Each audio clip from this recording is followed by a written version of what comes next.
یہ آکاشوانی لکھنؤ ہے۔ اب آپ مینا عرفان سے علاقائی خبریں سنیے۔ ریاستی چیف الیکشن افسر نودیپ رنوا نے سبھی ضلع مجسٹریٹوں کو خط ارسال کر الیکشن کمیشن کی گائیڈ لائن کے مطابق عمل درآمد کرانے کی ہدایت دی ہے۔ ریاست میں M P M L A اپنے انتخابی حلقوں میں ترقیاتی کاموں کے لیے مثالی ضابطۂ اخلاق کے نفاذ تک کوئی نیا فنڈ جاری نہیں کریں گے۔ انہوں نے کہا کہ انتخابی عمل مکمل ہونے تک ممبر پارلیمنٹ، رکن اسمبلی یا رکن قانون ساز کونسل مقامی ترقیاتی فنڈ سے پیسہ جاری نہیں کر سکیں گے۔ اگر کوئی ترقیاتی کام چل رہا ہے تو اسے روکا نہیں جائے گا اور اس کی ادائیگی کی جا سکتی ہے، لیکن نئے کام شروع نہیں ہوں گے۔ اس کے علاوہ جن علاقوں میں اسکیمیں منظور ہو چکی ہیں اور تعمیر سے متعلق سامان خرید کر سائٹ پر پہنچ چکا ہے، ایسی اسکیمیں پروگرام کے مطابق پوری ہو سکیں گی۔ ریاست کے 8 لوک سبھا حلقوں کے لیے شروع ہوئے نامزدگی کے عمل کے دوسرے دن کل بھی زیادہ تر امیدواروں کی جانب سے نامزدگی کے پرچے ہی لیے گئے۔ کل کوئی نامزدگی نہیں ہوئی۔ پہلے مرحلے کے 19 اپریل کو انتخابات میں 8 لوک سبھا سیٹوں میں 1,43,00,000 ووٹر ہیں۔ اس مرحلے کے لیے کل 7,000 سے زائد پولنگ مرکز بنائے گئے ہیں۔ سماجوادی پارٹی نے کل ریاست کے 5 اور لوک سبھا سیٹوں کے لیے امیدواروں کے ناموں کا اعلان کر دیا، جبکہ پہلے گوتم بدھ نگر سیٹ کے لیے جس امیدوار کا اعلان کیا تھا اسے بدل دیا ہے۔ پارٹی نے سنبھل سیٹ کے لیے یہاں کے مرحوم رکن پارلیمنٹ شفیق الرحمان برق کے پوتے اور مراد آباد کی کندرکی سیٹ کے سماجوادی پارٹی رکن اسمبلی ضیاء الرحمان برق کو امیدوار بنایا ہے۔ باغپت سے پارٹی کے سابق ضلع صدر منوج چودھری، پیلی بھیت سے سابق وزیر بھگوت سرن گنگوار، گھوسی سے پارٹی کے قومی سیکریٹری اور ترجمان راجیو رائے اور مرزا پور سے صنعت کار راجندر ایس بند کو امیدوار بنایا گیا ہے۔ وہیں گوتم بدھ نگر سیٹ پر پہلے امیدوار بنائے گئے ڈاکٹر مہیندر ناگر کی جگہ راہل اوانا کو امیدوار بنایا گیا ہے۔ سماجوادی پارٹی اب تک ریاست میں 45 لوک سبھا سیٹوں کے لیے امیدواروں کا اعلان کر چکی ہے۔ پارٹی نے بدھوئی سیٹ ترنمول کانگریس کے لیے چھوڑی ہے، جبکہ 17 سیٹیں کانگریس کو دی ہیں۔ سماجوادی پارٹی اور اپنا دل کمیرا وادی کے اب تک چلے آ رہے اتحاد کے ختم ہونے کا اعلان سماجوادی پارٹی سربراہ اکھلیش یادو نے پریس کانفرنس میں کرتے ہوئے کہا کہ اپنا دل کمیرا وادی سے اتحاد 2022 میں تھا، 2024 میں نہیں ہے۔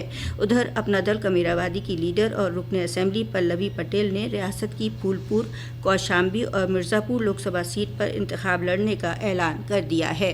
کانگریس نے سہارنپور سے عمران مسعود کو امیدوار بنایا ہے۔ تقریباً 4 ماہ قبل بہوجن سماج پارٹی چھوڑ کر دوبارہ کانگریس میں شامل ہونے والے سابق رکن اسمبلی عمران مسعود پہلے سے ہی لوک سبھا انتخاب کے دعوے دار تھے۔ اتر پردیش کے چیف الیکشن افسر نودیپ رنوا نے بتایا کہ سی وجل ایپ کے ذریعے عام شہری مثالی ضابطۂ اخلاق کی خلاف ورزی کی شکایت درج کرا سکتا ہے۔ اس کے لیے اپنے اینڈرائیڈ یا آئی فون موبائل کے پلے ایپ اسٹور یا ایپ اسٹور سے سی وجل ایپ ڈاؤن لوڈ کر اپنی شکایت لائیو فوٹو یا لائیو ویڈیو کے ساتھ درج کرا سکتے ہیں۔ انہوں نے بتایا کہ ضلع میں شکایت کے تصفیے کی مدت 100 منٹ میں ہے۔ شکایت درج ہونے پر متعلقہ ریٹرننگ افسر اپنے نزدیک کی اڑن دستہ ٹیم کو شکایت والی جگہ پر بھیجتے ہیں اور ان کی رپورٹ پر افسر فیصلہ لیتے ہیں۔ قنوج ضلع میں اب انتخابی ڈیوٹی پر تعینات سبھی افسران و ملازمین اپنے حق رائے دہی کا استعمال کر سکیں گے۔ انتخابی ڈیوٹی پر لگے پریسائڈنگ افسر، پولنگ افسر، پولیس اہلکار، zonal sector magistrate, micro observer, home guards, P R D جوان، videographer, photographer, B L O, لیکپال، امین، گاڑی ڈرائیور، کنڈکٹر، ہیلپر وغیرہ جو ضلع قنوج کے کسی بھی اسمبلی کے ووٹر ہیں، وہ جس بوتھ پر تعینات ہوں گے اسی پر ای وی ایم سے ووٹ ڈال سکیں گے۔ یہ اطلاع ضلع الیکشن افسر شبھرانت کمار شکل نے دی۔ انہوں نے بتایا کہ اس کے لیے انہیں فارم 12 کے دستیاب کرایا جا رہا ہے۔ چترکوٹ میں آئندہ ہولی اور عید کے تہوار کو پرامن کرانے کے لیے ضلع مجسٹریٹ ابھیشیک آنند نے پولیس کپتان ارون کمار سنگھ اور مذہبی رہنماؤں کے ساتھ پیس کمیٹی کی میٹنگ کی۔ میٹنگ میں معزز شہریوں سے اپیل کی کہ آنے والے تہواروں کو پرامن طریقے سے منائیں اور متعلقہ افسران کو صاف صفائی، پولیس بندوبست، پینے کے پانی کا انتظام، صحت سے متعلق انتظامات کا تعین کرائے جانے کی ہدایت دی۔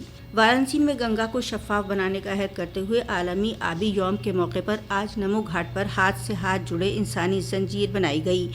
نمامی گنگے اور 137 battalion, C E T F battalion, 39 Gorkha rifles اور گنگا ٹاسک فورس کے ذریعے منعقد پروگرام میں سینکڑوں لوگوں نے آبی تحفظ کا عہد لیا۔ جل شکتی وزارت کے ذریعے منعقد گنگا صفائی پندھرواڑے کے تحت نمو گھاٹ کے گنگا تٹ کی صفائی کی گئی۔ اسی کے ساتھ آکاشوانی لکھنؤ سے علاقائی خبروں کا بلیٹن اب ختم ہوا۔